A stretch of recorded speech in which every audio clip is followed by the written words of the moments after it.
श्री गायत्री मात की जय। अपना जीवन में आम तो ब्राह्मण शरीर मळવું અને સંસ્કારથી સંસ્કારિત થયેલું શરીર મળવું તે પરાંબા ભગવતીની બહુ મોટી કૃપા છે। સંસ્કાર શબ્દ આપણે હજાર વાર સાંભળેલો હોય છે, પણ ખરેખર સંસ્કાર એટલે શું?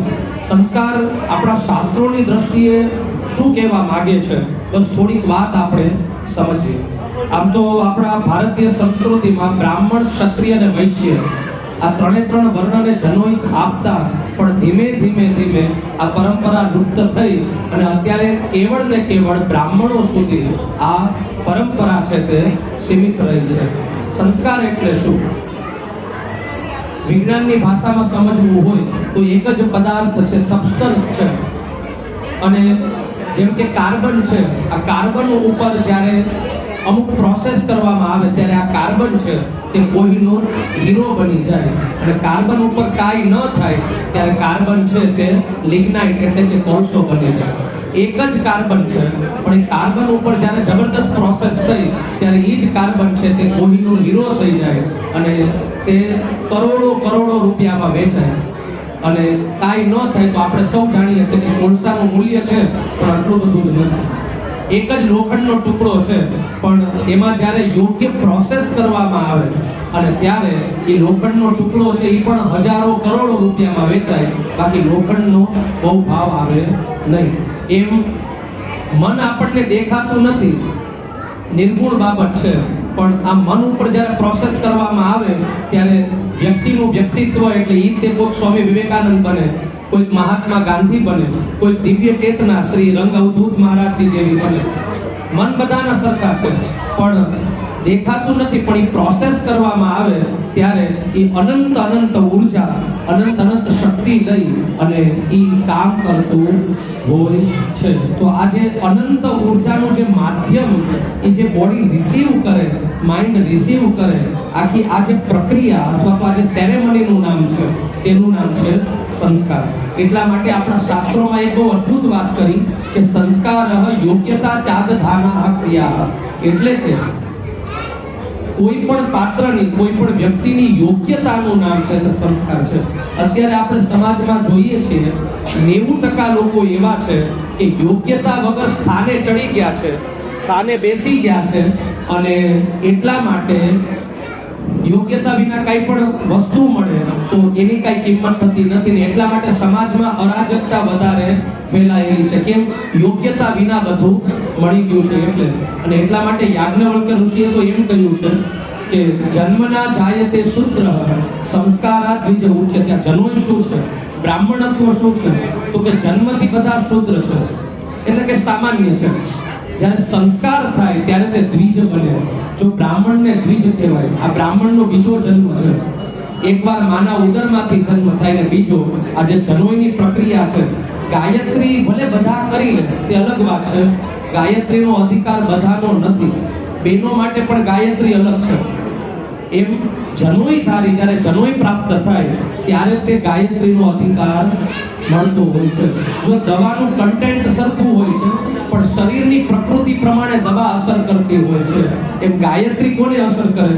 એક તો કે બ્રાહ્મણ શરીર, અને એમાં પણ જનોઈ થાય ત્યારે એની જે ફ્રીક્વન્સી, એની જે એનર્જી છે તે અનંત ગણી થઈ જતી હોય છે। એટલા માટે કહ્યું કે સંસ્કારથી તે દ્વિજ બને, અને એના પછી વિદ્યા યાતિ વિપ્રત્વમ, જ્યારે જનોઈ થાય ને ત્યારે એજ્યુકેશનની પણ એક પાત્રતા મળે, અને પછી તે વિદ્યા દ્વારા વિપ્ર બને।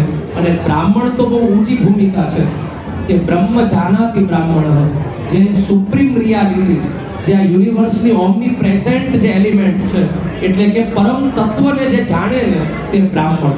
એટલે હજી તો બ્રાહ્મણ શરીર મળ્યું છે, બ્રાહ્મણત્વની જે વાત છે એ તો બહુ ઊંચી છે। તો કહેવાનો અર્થ એ છે કે સામાન્યમાંથી અસામાન્ય, મુર્દામાંથી મર્દ બનાવવાની, કંકરમાંથી શંકર બનાવવાની એક જે પ્રક્રિયા છે ને એ પ્રક્રિયા છે તે આજે જનોઈની વિધિ અને સંસ્કાર છે। આપણે સહજતાથી લઈ લેતા હોય અલગ વાત છે, પણ આ બહુ એટલે બહુ અસામાન્ય વાત છે। કદાચ આપણે એવો સર્વે કરીએ કે બ્રાહ્મણ થયા પછી કેટલા બ્રાહ્મણો છે કે તે ગાયત્રી જપે છે, તો અત્યારે બહુ દુઃખ સાથે કહેવું પડે કે બહુ ઓછા હોય છે કે જે ગાયત્રીને ભજતા હોય છે, કે ગાયત્રીની માળા કરતા હોય છે. મંત્રમાં એવી તાકાત છે. આમ તો જે નિત્ય સાધના કરતા હોય, મંત્ર જાપ કરતા હોય, તો ન્યુરોસાયન્સ પણ એમ કે છે કે આપણી અંદર રહેલા ડોપામાઇન, સેરોટોનિન, આવા ઘણા બધા એવા ન્યુરોન્સ છે, આ ન્યુરોન્સ છે ક્રિએટ થતા હોય છે અને એની એવી એનર્જી હોય છે કે વ્યક્તિ હજારો લાખોમાં હોય એની કરતા કંઈક અલગ તરીને આવે છે. આજનો માણસ કંઈક ને કંઈક દુઃખી છે कि महत संस्कृति को भूले जा रहे हैं, गलत विकृति में फंसे जा रहे हैं, सरल प्रकृति से बिछड़ जा रहे हैं, खुदा जाने अब हम कहाँ जा रहे हैं. આપણે ક્યાં જઈ રહ્યા છે? આપણે જેને પ્રગતિ કહીએ છીએ પણ ખરા અર્થમાં તે અધોગતિ હોય છે. આપણે સુખની પાછળ દોડીએ છીએ પણ સુખ તો હાથ તાળી દઈ કે આનું ક્યાંય છે તે વયું જાય છે. તો સુખ ક્યાં છે? આનંદ ક્યાં છે? શાસ્ત્ર કહે છે કે જેણે અંદર કામ કર્યું, જેણે મન ઉપર કામ કર્યું, જેણે બુદ્ધિ ઉપર કામ કર્યું અને ત્યારે તે સહજ રીતે અહમ બ્રહ્માસ્મિ કે તત્વમસી કે જે બ્રાહ્મણત્વ છે તેને પ્રાપ્ત કરી શકે. ભાગવતમાં તો બહુ કહ્યું છે સરસ કે બ્રાહ્મણસ્ય હિ દેવોયમ ક્ષુદ્ર કામાય નેષ્યતે કૃચ્છરાય તપસે ચેહ પ્રેત્યાનંદ સુખાય ચ. બ્રાહ્મણનું શરીર મળવું ને તે સામાન્ય કામ માટે નથી પણ મંત્ર દ્વારા એ ઉર્જાની અનુભૂતિ માટે છે. દાખલા તરીકે કોઈ માણસે સરસ મજાની i10 કાર લીધી કે ટાટા પંચની કાર લીધી, 9 લાખ કે 10 લાખ રૂપિયાની અત્યારે કિંમત આવે છે દાદા, પણ આ કારનો ઉપયોગ કચરો ભરવામાં કરે તો કેવું લાગે? હાવ ઇઝ ઇટ રેડિક્યુલસ, કેવું વિચિત્ર લાગે. અને એમાં રોજ આપણે સાંભળીએ છીએ સ્વચ્છ ભારત કા ઈરાદા કર લિયા હમ. નવી કાર લીધી હોય અને એનો ઉપયોગ કચરો ભરવામાં કરીએ, કોઈ કરશે જ નહીં. કેવી મૂર્ખામી લાગે.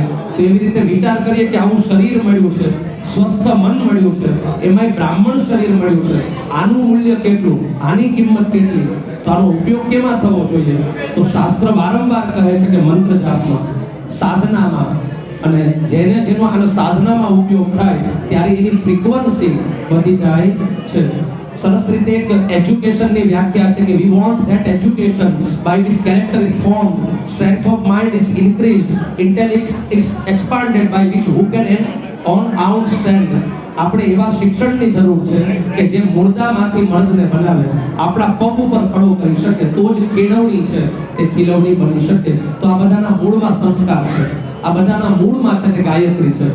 આજે યક્ષભાઈ છે, અલગ અલગ સંસ્કાર પણ અત્યારે કરવાના છે, પણ મહત્વની વાત એ છે કે ગાયત્રીને ક્યારેય છોડવાની નથી. જેમ કોઈ વ્યસની હોય અને વ્યસન વગર તે રહી ન શકે, કદાચ કોઈ માવાનો બંધાણી હોય અને એને માવો ન મળ્યો હોય તો જે આમ આકુળ વ્યાકુળ થાય ને, એવી રીતે ગાયત્રીમાં આપણા શાસ્ત્રોમાં પણ કે ભાઈ મંત્ર વિના છે ને અમે આગળ વધશું નહીં. અત્યારે એવું થાય છે માણસ એજ્યુકેશનમાં તો મોકલે છે પણ આવી જે આપણી જે મૂળ સંસ્કૃતિ છે, મંત્ર જાપ છે, ગાયત્રીની માળા કરવી, સંસ્કૃત શીખવું, આપણે આ કરતા નથી ને એટલા કારણે જે જબરદસ્ત વાત છે તે મિસિંગ થઈ જાય છે. નાનું એવું ઉદાહરણ દ્વારા પછી આપણે સંસ્કારમાં આગળ વધીએ.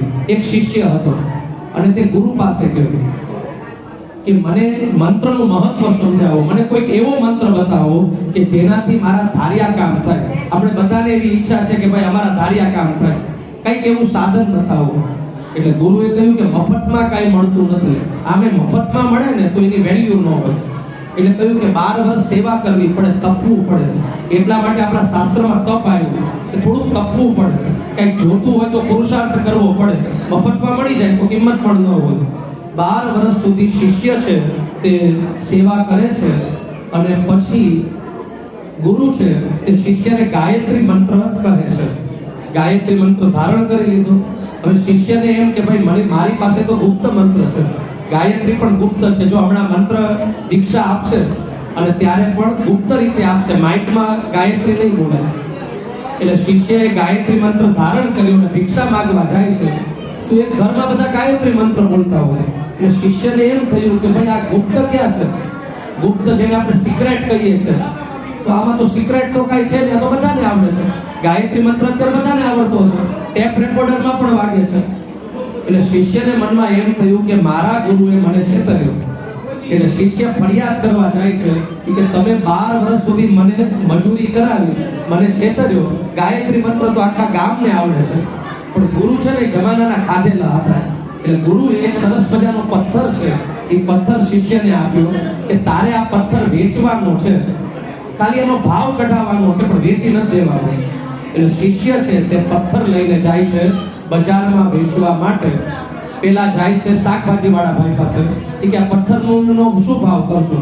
એટલે શાકભાજી વાળા ભાઈ કે ભાઈ 2 કિલો રીંગણા અને 1 કિલો બટેટા અને થોડી કોથમરી લઈ જાય, બીજું તો તને શું આપો? કે વેચવાનો નથી. પછી જાય છે કરિયાણાની દુકાનમાં અને કહે છે કે આનો શું ભાવ લેશો?